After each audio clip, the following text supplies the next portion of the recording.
Very good morning, students. We have covered two topics earlier. First was what was, you can say that actual, what were the causes due to which revolt of 1857 was started. And in second lecture, I told you that what were the areas in which it spread. Now, students, today I will tell you that where we lag behind. I know that I have explained that in second lecture also. Okay, so today I will explain you what was the nature of the revolt, and second, what was the changes after revolt of 1857.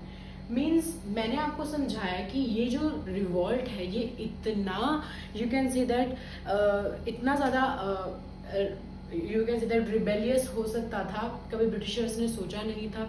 इतने सारे म्यूटिनर्स इसके अंदर participate कर सकते थे, Britishers ने कभी नहीं सोचा था। ब्रिटिशर्स हमेशा से ये सोचते आए थे कि जो इंडियंस हैं वो इतने, यू कैन से दैट क्या कह सकते हो, इतने अगेंस्ट नहीं जा सकते ब्रिटिशर्स के कभी, बट दे डिड। और वो अपनी जो इंडियंस थे वो अपने सेल्फ रिस्पेक्ट को बचाने के लिए दे डिड ऑल दिस, ठीक है, जो एक्चुअल में रिवॉल्ट ऑफ 1857 हुआ। तो स्टूडेंट्स, अब कुछ ऐसी बातें थी। सबसे पहले मैंने आपको समझाया that in this revolt basically all the sepoys took participate. That is why another name of this revolt is Sepoy Mutiny Act. Okay, mutiners were participating, you can say that जो लोग जिन्होंने पार्टिसिपेट किया था वो बहुत कम थे, ठीक है। मतलब ये जो रिवॉल्ट था वो पूरे के पूरे ऑल ओवर इंडिया ने एकजुट होकर नहीं लड़ा।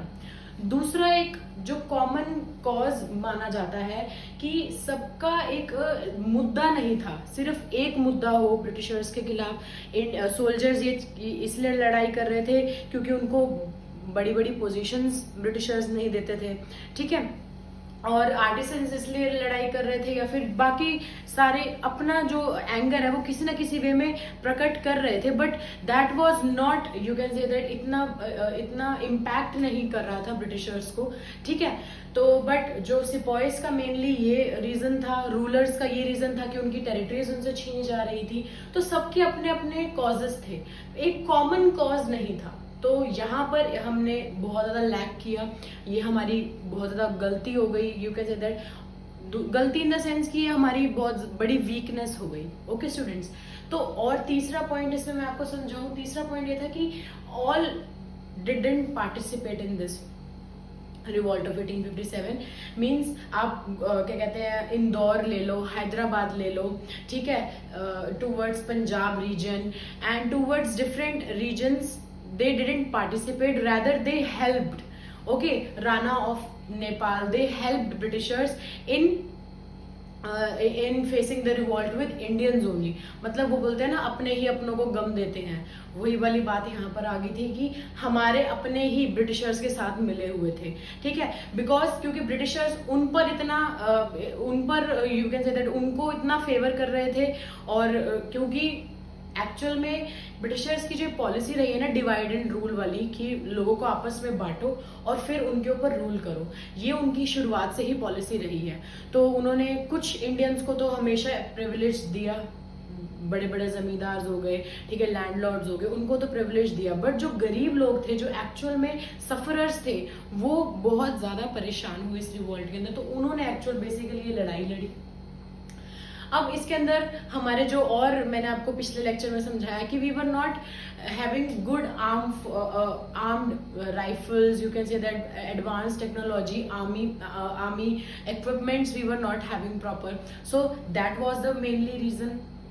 Now second was the reason that हम लड़ तो रहे थे बट हमारे पास कोई प्लानिंग नहीं थी। We were lacking with the plan proper नहीं था। Yes, we went from Delhi to we friend from Meerut to Delhi, यहाँ से फिर ये वाला एरिया, ये territory, but we were not having a plan कि अगर हम एक टेरिटरी के अंदर अपने अपने प्रतिनिधित्व को खड़ा कर रहे हैं, दोबारा से जो राजा है वो आगे गवर्नर बन रहे हैं, बट कि उन्होंने अपनी टेरिटरी को किस तरीके से सेव करना है, आगे का प्लान कैसा रहेगा, किस तरीके से सारे जो टेरिटरी होल्डर्स हैं, जो राजा हैं, वो एक दूसरे से कोऑर्डिनेट कैसे करेंगे, तो इन सब चीज़ों में हम लोग पीछे रह गए। हमने प्रॉपरली प्लान नहीं किया कि किस दिन हम लड़ाई एक्चुअल शुरू करेंगे, किस दिन हम इस चीज़ को अंजाम देंगे, किस दिन हम ये चीज़ करेंगे, मतलब दिस वॉज ऑल मिसिंग। सो ये वाला जो खिचड़ी बन गई थी, इसी चीज़ का फायदा ब्रिटिशर्स ने जो निकालना था ही, तो वो उन्होंने निकाला। ठीक है, इसके बाद जब हम बात करते हैं nature of the revolt, nature of the revolt मतलब इस रिवॉल्ट का एक्चुअल में नेचर क्या था। नेचर क्या था? Revolt was not related to general public. सबसे पहली बात, इसमें आम आदमी ने पार्टिसिपेट किया ही नहीं।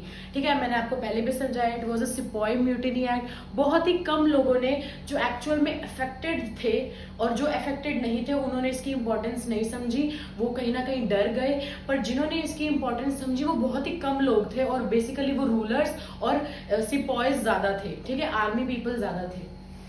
सेकेंड, वीडी सावरकर जी हैं, जिन्होंने इस रिवॉल्ट का नाम क्या रखा?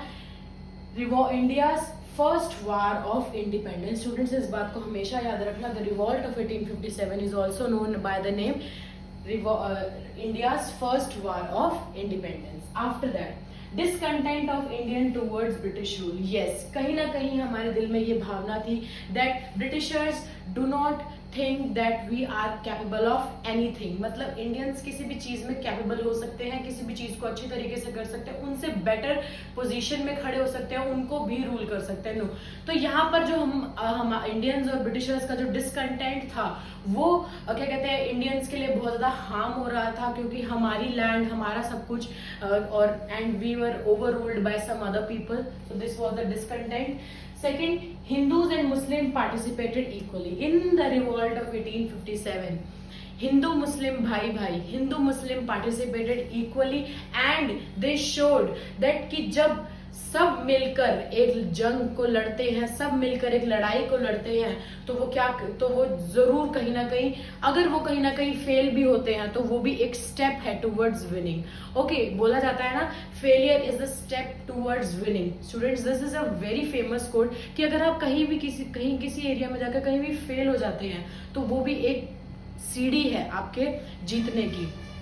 ठीक है, ये रिवॉल्ट ऑफ 1857 ही था जिसने आग लगाए रखी इंडियंस के दिल के अंदर, ताकि वो काफी साल बाद भी कुछ साल बाद उन्होंने अपना क्या किया, एट लास्ट हमने अपनी आज़ादी, इंडिपेंडेंस डे, उस दिन हमने अपने इंडिपेंडेंस डे को मनाया कुछ साल बाद, पर टाइम लगा, इट्स ओके। ठीक है, वो कोई नहीं। पर इस रिवॉल्ट के अंदर Hindu and Muslim participated equally, and जो राइट ऑफ द रूलर था कि रूलर डिसाइड करेगा who will be the king of his territory, was again दोबारा से एक्सेप्ट कर लिया गया। ठीक है, वो अपने बच्चे को, the right of the ruler to adopt a child in the absence of the natural heir. अगर उसका अपना बच्चा नहीं है, किसी कारणवश की उसकी डेथ हो गई है, तो वो अपनी जगह किसी और को किंग घोषित कर सकता है, उसके पास वो राइट, उसने ये चीज एक्सेप्ट हो गई थी। तो these were the nature of the revolt. Actual में नेचर में मैंने आपको कुछ पार्ट्स उसके वो भी बता दिए कि what was the reasons why were we failed. Okay students, after that, this is the last topic. Actual, what are the changes after the revolt of 1857? अब change क्या क्या आया बच्चे? change बहुत ही मेजर आया, change ही बहुत important आया। कैसे आया? सबसे पहले पॉलिसी ही चेंज कर दी गई। क्या पॉलिसी चेंज कर दी गई? सारे जो ये subsidiary alliance, doctrine of lapse, all these policies were changed because उस 1857 रिवॉल्ट के बाद ईस्ट इंडिया कंपनी का वजूद इंडिया के अंदर बिल्कुल खत्म कर दिया गया। रैदर वहां पर डायरेक्टली अब जो ब्रिटिश है वो वहां पर डायरेक्टली क्या कहते हैं रूल करेगी, ठीक है। और वहां पर जो गवर्नर जनरल बनते थे उनको अब क्या बना दिया गया था, क्या टाइटल दे दिया गया था, वाइस रॉय का टाइटल दे दिया गया था। पहले हर एक एरिया में गवर्नर जनरल बना करता था, फिर उसके बाद किस चीज का उनको टाइटल दे दिया गया स्टूडेंट्स, वाइस रॉय का, ठीक है। अब rulers given back there territories, rulers को उनकी टेरिटरीज दे दी गई। बट अगेन यहाँ पर समझ लीजिए कि अभी भी हम ब्रिटिशर्स के अंडर ही थे, बिकॉज हम ये जंग हार चुके थे, हम ये लड़ाई हार चुके थे। जितनी भी टेरिटरीज हमने कैप्चर करी, चाहे वो बरेली हो, फैजाबाद हो, तो जितनी भी टेरिटरीज हमने कैप्चर करी थी उनको ब्रिटिशर्स ने रिकैप्चर कर लिया था। And we lost this battle, हमने इस लड़ाई को हम इस लड़ाई में हार गए थे। थर्ड आर्मी, जिसकी वजह से एक्चुअल में लड़ाई हुई कि इंडियन सोल्जर्स को बड़ी पोजीशंस में नहीं जगह मिलती, उनको बड़ी बड़ी पोजीशंस में सिर्फ ब्रिटिशर्स को रखा जाता है, उनको इल ट्रीट किया जाता है, उनको इलिटरेट माना जाता है, उनसे ढंग से व्यवहार नहीं किया जाता इंडियन सोल्जर से। बट फिर भी ब्रिटिशर्स ने क्या करा, आर्मी के अंदर सिर्फ उन्हीं इंडियन सोल्जर्स की तादाद बढ़ाई जिन्होंने 1857 में जिन टेरिटरीज ने 1857 में उनकी हेल्प करी, उनका योगदान किया, उन्होंने सिर्फ उन्हीं को ही अपनी आर्मी में इम्पोर्टेंस दी और आर्मी में एक्चुअल में उनको लिया।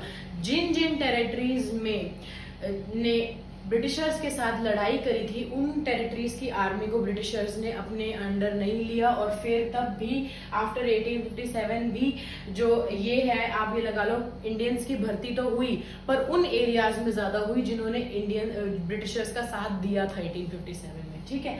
Britishers decide to stop interfering. अब ब्रिटिशर्स ने हमारे social and cultural religious you can say that areas में क्या कहते हैं इंटरफेयर करना बंद कर दिया था। They didn't interfere in our social and cultural areas की हमारे यहाँ पे क्या कल्चर फॉलो होते हैं, क्या ट्रेंड है, क्या किस धर्म में हम विश्वास रखते हैं, उन सब में उन्होंने इंटरफेयर करना बंद कर दिया था। British favoured royal class, again divide and rule में जैसे मैंने आपको समझाया, favoured you can say that favoured royal class. अब रॉयल क्लास यहाँ पर बड़े बड़े लैंडलॉर्ड्स हैं, जमींदार हैं, उनको ज्यादा इंपॉर्टेंस दी, क्योंकि एक्चुअल में जिसके पास पैसा होता है उसी के पास ज्यादा इंपॉर्टेंस रहती है। तो वहां पर तब के टाइम पर यही चीज ज्यादा होती थी कि जो अमीर होता था, ठीक है, उसका इन्फ्लुएंस गरीबों पर ज्यादा रहता था, ठीक है। तो यही चीज उन्होंने क्या, ब्रिटिशर्स ने करा कि अगर हमें टैक्स लेना है, अगर हमें किसी भी तरीके से इंडिया के ऊपर रूल करना है, तो हमें कुछ लोगों को अपना यू कैन से दैट कुछ लोगों को अपने अंडर रखना पड़ेगा इंडियंस में से ही, ताकि वो बाकियों के ऊपर क्या करें, बाकियों को क्या करें, सप्रेस करें, बाकियों को you can say that Britishers के अंदर ही के रूल्स एंड रेगुलेशंस को वो लोग फॉलो करें, ठीक है। तो अब जो रिवॉल्ट था स्टूडेंट्स, इस रिवॉल्ट ने एक क्रांतिकारी, एक अपने देश के प्रति ऐसी भावना का यू कैन से दैट उजागर किया सभी लोगों के दिलों के अंदर कि अगर हम लड़ें, अगर हम इनजस्टिस के खिलाफ लड़ें, then we can you can say that हम जीत सकते हैं। अगर हम इनजस्टिस का साथ देंगे तो हम कहीं ना कहीं हम भी गलत हैं, बट अगर हम इनजस्टिस का साथ ना देके उससे लड़ते हैं, रिबेल करते हैं, देन वी कैन विन। इस चैप्टर से स्टूडेंट्स मैं आपको ये एक और चीज समझाना चाहती हूँ कि अगर आपकी लाइफ में, अगर आपकी जिंदगी में कुछ भी एक इनजस्टिस हो रहा है आपके साथ, ठीक है, तो उस चीज को आप क्या कर सकते हो, सप्रेस कर सकते हो, ठीक है, उस चीज को आप रोक सकते हो अगर आप ये चाहते हो कि आप अपनी लाइफ में हमेशा सही रहो, ठीक है। अगर आपके साथ कोई भी इनजस्टिस होता है तो उसका विरोध करो, ठीक है। विरोध आप जरूरी नहीं है कि एक रिबेलियन ही उसका बात से भी विरोध कर सकते हैं, शांतिपूर्वक, हमारे इंडिया में शांतिपूर्वक भी विरोध होता है, तो डिफरेंट तरीके से होता है। Let's back to the topic.